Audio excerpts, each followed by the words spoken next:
केहू के बिहा जानी पानी जादू मार दी है बंगली निया। ये लोग मैं राइटर हंसराज हलचल। मेरे चैनल से बहुत ही एक प्यारा सॉन्ग लॉन्च होने वाला है और ये सॉन्ग मेरे भाई का अजय बंटी एंटरटेनमेंट पर है। ये सॉन्ग को सुने और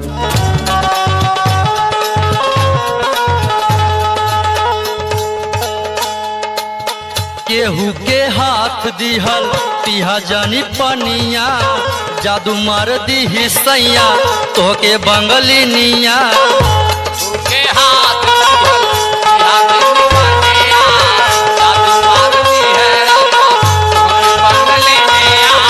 केहू के हाथ दिहल पिहा जानी पनिया जादू मार दी ही सैया तो के बंगली निया।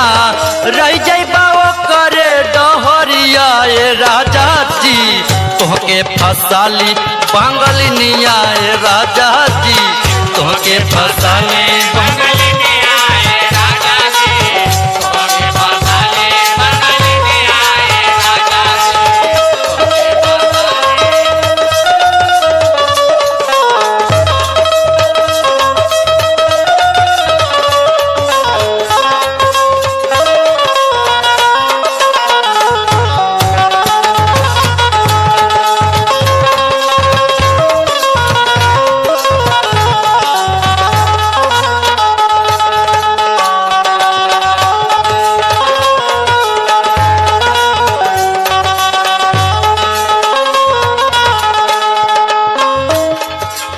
ए राजा और सुना हम का कहती तनी ध्यान दा।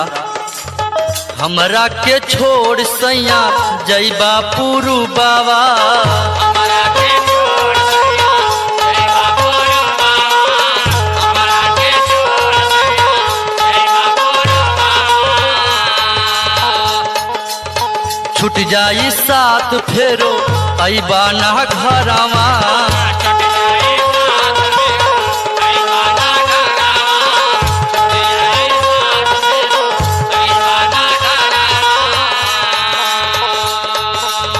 हमरा के छोड़ सैया जैबा पुरु बाबा छूट जाई साथ फेरो अइबा ना घरवा।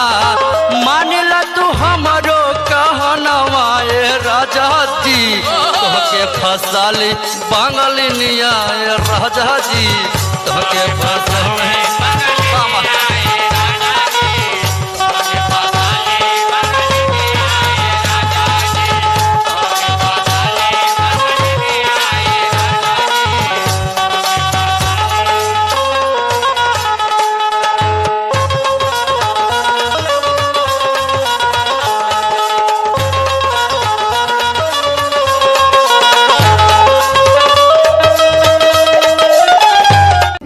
भाई राजीव सवरिया का है। आप लोग सपोर्ट करें और चैनल सब्सक्राइब लाइक जरूर। धन्यवाद।